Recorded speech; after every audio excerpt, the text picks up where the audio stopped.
Temos agora sem falta Pedro Henriques. Boa noite. Boa noite. Muito boa noite. Olha, árbitro jovem, como referiste, e de facto um árbitro com pouca experiência na Primeira Liga, Bruno José Costa. 22 jogos hoje, fez o 22º na terceira época que está, portanto para termos uma noção, desculpa interromper. Da média, não é?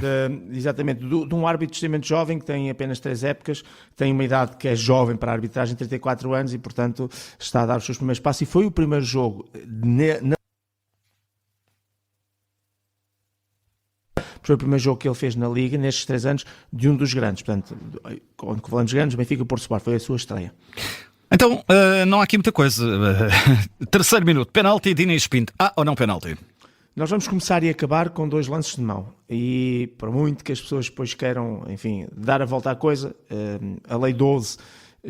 dentro da mão, daquilo que é a mão, que é sempre complicado e difícil de analisar uma geral, mas com todas as baias e com tudo aquilo que é dado em termos internacionais, pelo International Board, as indicações são dadas, não é assim tão difícil de perceber as diferenças deste primeiro e deste último lance em que eu vou dar a opinião diferente para 2 lances. Primeiro, este é um cruzamento do Carreras, a bola bate na mão esquerda do Dinis Pinto, que está completamente aberto, fora do plano do corpo, o que significa que intercepta uma trajetória, ou seja, dos 3 fatores que aparecem como sendo principais para determinar se há mão ou não, e não precisam estar os 3 a concorrer, basta que um deles se verifique. Um é o jogar de forma deliberada, não é o caso, não é difícil sempre de analisar esse fator. O outro é a questão da posição do braço, se é normal e natural para o gesto técnico, e a terceira é a volumetria. Não por esta ordem, mas são os 3. E a questão da volumetria é exatamente aquilo que a gente muitas vezes chama o make the body bigger, o tornar o corpo maior, ou seja, o braço ser uma extensão do próprio corpo e estar fora do plano do corpo. E isto faz toda a diferença, sobretudo quando nós olhamos para o momento em que a bola toca no braço, mais concretamente na mão de Dinis Pinto, e percebemos o braço do lado esquerdo toca na bola, está completamente afastado e fora do plano do corpo. O outro braço direito, para onde a bola não vai passar, está encostado ao corpo. E, portanto, quando nós queremos analisar se aquele é um movimento normal, natural, não é. Porque se a bola passasse pelo lado direito, pelo outro braço, tínhamos o braço esquerdo completamente encostado ao corpo e teríamos o braço direito aberto. Mas, sobretudo, o fator volumetria é aqui o fator determinante.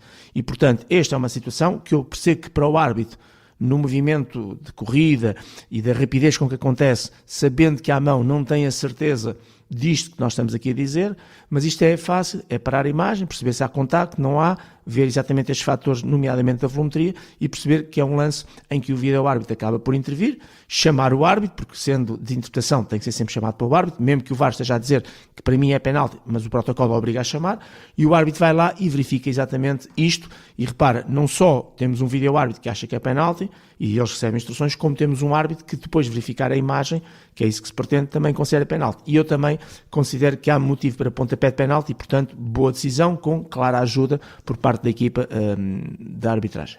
Segundo gol do Benfica, tudo legal, minuto 15. Em relação ao minuto 15, o lance tinha aqui, digamos, 2 componentes. Uma, o Pavlidis é que marcou o gol, se o Pavlidis estaria em fora de jogo, e eu na altura até me enganei e disse que era o Schettini que estava a pôr em jogo. Não, foi o número 10, o António Nunes, que colocou em jogo. Porque eu depois vi o Schettini de braço no ar e daí ter ficado com essa ilusão e ter escrito Schettini, mas depois quando fui ao intervalo verificar, como faço sempre, os lances que tenho aqui no bloco, no apontamento, verifiquei que quem pôs em jogo era o António Nunes, mas portanto está em jogo, e depois havia aquela questão se eventualmente, mesmo sem querer, se o Pavlidis tivesse levado com a bola na mão no braço, e esta é uma exceção à regra, que é se um jogador tocar na bola mesmo sem querer com a mão ou com o braço e entrar na baliza adversária, sendo golo, ou sobrar para ele, como foi o caso, que rematava e fazia golo, o golo tem que ser sempre anulado. Só nesta situação específica em que o próprio toca mesmo sem querer e depois obtém golo. Ora, quando verificamos esta segunda parte, isto é, depois de verificar que não há fora de jogo, percebemos que a bola bate ali entre o peito e a barriga, mais barriga se calhar do que peito, e portanto não há qualquer toque mesmo acidental no braço. E foi isso que o VAR teve a analisar, e por isso este que foi o segundo golo do Benfica, completamente legal. Entretanto, ainda na primeira parte, isto teve aqui uma série de incidências antes da meia hora, minuto 22, há ou não penalti sobre Arturcoglu?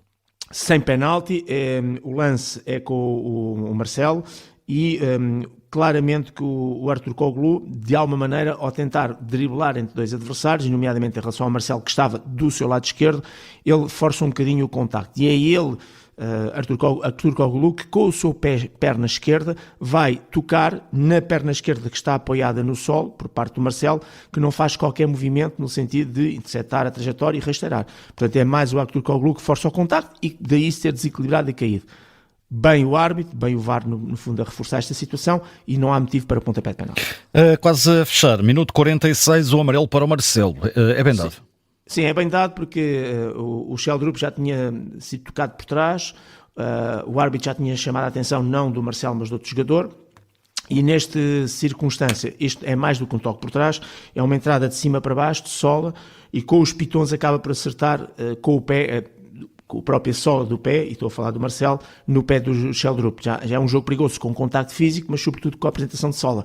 E depois do aviso que já tinha sido feito, e ainda por cima num espaço relativamente curto de tempo, o árbitro, no meu ponto de vista, fez bem. Estávamos a acabar a primeira parte, e relembro que a primeira parte estávamos mais ou menos a acabar, teve 7 minutos de compensação, de recuperação de tempo perdido, que a gente chama de descontos, por causa das duas lesões e do penalti VAR que demorou 3 minutos, e o árbitro aqui bem a mostrar o respectivo cartão amarelo. E, finalmente, o último lance, aquele minuto 90, ou não, penalti de Florentino. Sim, este é o lance que é o caso do jogo, até estive a ouvir o treinador do Moreirense a considerar que para ele há penalti na conferência de imprensa. Vou começar por aí, não há motivo para pontapé de penalti, por isso é que eu disse que vamos terminar a falar de um lance exatamente como falámos no primeiro. No primeiro temos um braço completamente aberto, fora do plano de corpo, para ganhar volumetria. Aqui, quando há o cruzamento, e quando paramos a imagem, a bola que bate exatamente no antebraço esquerdo do Florentino, percebemos que se a bola não batesse no braço, imaginemos que não estava lá o braço, a bola batia na coxa, ali na parte final já da barriga, e entre a barriga e a coxa, porque ele está todo encolhido, do Florentino. Ora, aqui está um bom exemplo daquilo que é, não há volumetria. Portanto, o braço não está fora do plano do corpo e a bola não vai passar por fora, a bola vai em direção ao corpo.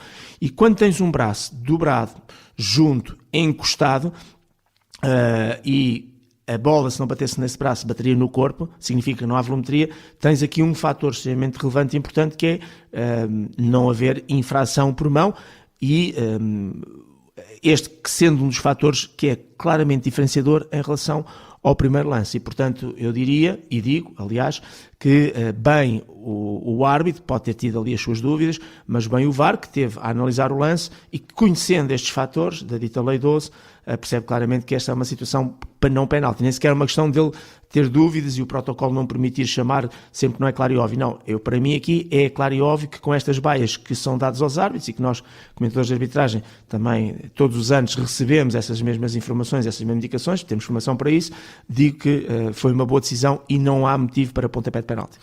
Então, olha, diz-me, Bruno Costa. Bruno Costa.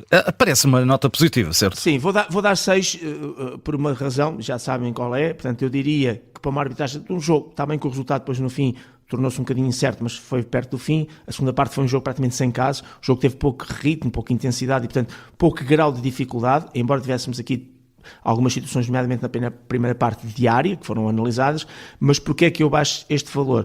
Porque, embora o que importa é a decisão final ser coletivamente boa, incluindo árbitro e VAR, sempre que é o árbitro que decide tudo bem em campo, eu valorizo sempre um valor a mais, dentro do positivo, de quando essa ajuda vem pelo VAR. Portanto, é a minha lógica, não quer dizer que é correta ou incorreta, mas é para dar um bocadinho mais de valorização aos árbitros, quando eles, que são nomeados, conseguem sozinhos, entre aspas, resolver a questão sem a ajuda do VAR. Portanto, a decisão final do primeiro penalti é com a ajuda do VAR, e daí eu não dar o 7 e dar o 6, mas o que importa, eu digo sempre muitas vezes isso, é a nota qualitativa, no sentido de ter sido positivo ou haver um erro mais grave e daí ser negativo. Portanto, uma arbitragem positiva, eu destacaria que começa bem com a ajuda do VAR, e o VAR aqui tem um papel decisivo nesse penalti do Dinis Pinto, e termina bem com uma análise correta de não haver penalti do Florentino, e estes dois lances acabam de ser determinantes, e se calhar o último ainda mais, porque num plano académico e teórico estávamos com o tempo esgotado, e um penalti não é gol, mas é quase gol, e podia haver aqui uma situação que podia ter influência no resultado. E no meu ponto de vista, acaba por não haver essa influência, porque a decisão é correta e não há motivo para pontapé de penalti. Nota 6, dada então pelo Pedro Henriques, a arbitragem de Bruno Costa, que esteve então na vitória do Benfica por 3-2 perante Moreirense. Pedro, até para a semana, porque há competições da UEFA. Com fartura, terça, quarta e quinta. É verdade. Sem falta, fica também disponível através de podcast da Rádio Observador.